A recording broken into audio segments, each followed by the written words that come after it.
নগাঁও বুলি ক'লে মহাপুৰুষ গুৰুজনাৰ জন্মস্থান বৰদোৱাৰ কথা মনলৈ আহে। এই নগাঁও ঠাইখিনিত জন্মগ্ৰহণ কৰাৰ কাৰণে আমি সকলোৱে গৌৰৱ অনুভৱ কৰোঁ। আজি আহিছোঁ গুৰুজনাৰ জন্মস্থান বটদ্ৰৱা আপোনালোককো দেখাওঁ আৰু ময়ো যিহেতু বহুত দিন অহা নাই ময়ো এবাৰ গুৰুজনাৰ দৰ্শন কৰি লওঁ বুলি আৰু এভাগ নৈবেদ্য শৰাই আগবঢ়াইছোঁ। গুৰুজনাই এই ঠাইখিনিতে জন্মগ্ৰহণ কৰিছিল আৰু তেওঁক আইতা খেৰসুঁতীয়ে তেওঁক লালন পালন কৰি ডাঙৰ দীঘল কৰিছিল। ১৪৬৮ খ্ৰীষ্টাব্দত ১৯ বছৰ বয়সতে গুৰুজনাই এই বৰদোৱা থানখন স্থাপন কৰিছিল। এই ঠাইখিনিৰ বহুতো মহত্ব আছে আৰু বহুতো ইতিহাস বুৰঞ্জী আছে।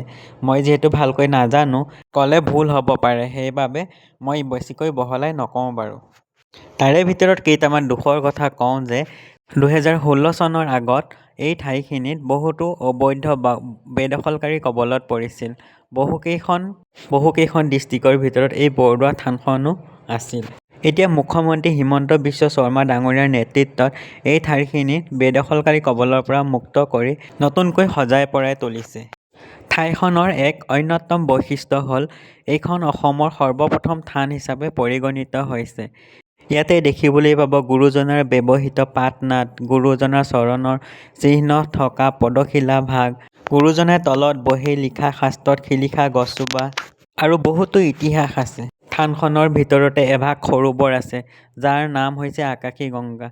এতিয়া আকাশী গংগা আৰু বৰদোৱা নামভাগ কিয় হ'ল সেইও বহুতো গুৰুত্বপূৰ্ণ কথা আছে। যিহেতু মই ভালকৈ নাজানো সেইকাৰণে এতিয়া নকওঁ বাৰু, পিছত কেতিয়াবা জানিলে জনাম।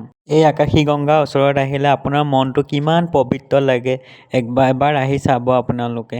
আৰু ওচৰতে এটা দৌল মন্দিৰ আছে, দৌল মন্দিৰো আপোনালোকে দৰ্শন কৰিব পাৰিব।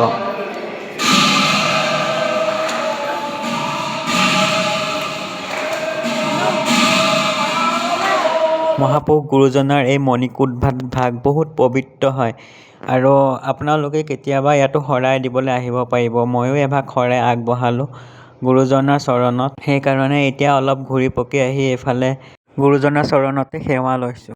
ইয়াতে যদি আপোনালোকে কেতিয়াবা শৰাই দিব বিচাৰে তেনেহ'লে আপোনালোকে ইয়াতে আহি শৰাই আগবঢ়াব পাৰিব। হোলীত ইয়াত ৪ দিন ডাঙৰ মেলা হয়, তেতিয়াও আপোনালোকে আহিব পাৰিব।